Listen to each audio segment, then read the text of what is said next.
आज हम पाते हैं कि हम सभी अपने पिता के नाम से जाने जाते हैं, यानी जो हमारे पिता का सरनेम होता है यही हमारा भी होता है। और ये भारत ही नहीं बल्कि विश्व के लगभग सभी देशों में देखने को मिलता है।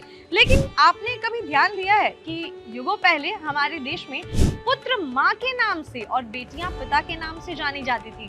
जैसे श्री कृष्ण कहलाए देवकी नंदन, कर्ण कहलाए राधेय क्योंकि उन्हें राधा नामक स्त्री ने पाला था, कुंती के पुत्र कहलाए कौन्तेय। यही पुत्रियों की बात कर लेते हैं तो जनक की बेटी जानकी सीता और राजा द्रुपद की पुत्री द्रौपदी। इतना ही नहीं, पहले पिता के बाद राज्य का उत्तराधिकारी तो पुत्र होता था, पर अनेक बार उनके राज्य के नाम से भी बेटी को नाम दिया जाता था। जैसे माद्र देश की राजकुमारी माद्री, कैकेयी राज्य की राजकुमारी कैकेयी, मिथिला नरेश की बेटी मैथिली यानी कि सीता माता।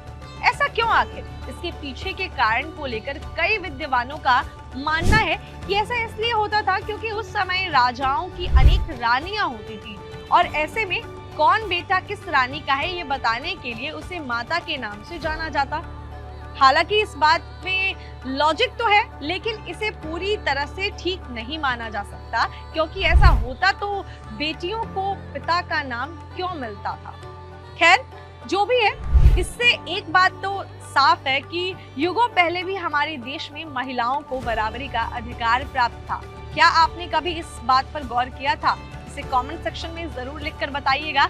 और ऐसे ही और भी इंटरेस्टिंग वीडियोस देखने के लिए धर्मा लाइव को सब्सक्राइब करें। मैं नेहा राजपूत आपसे मिलती हूँ किसी अगले वीडियो में। तब तक खुश रहें, ख्याल रखें।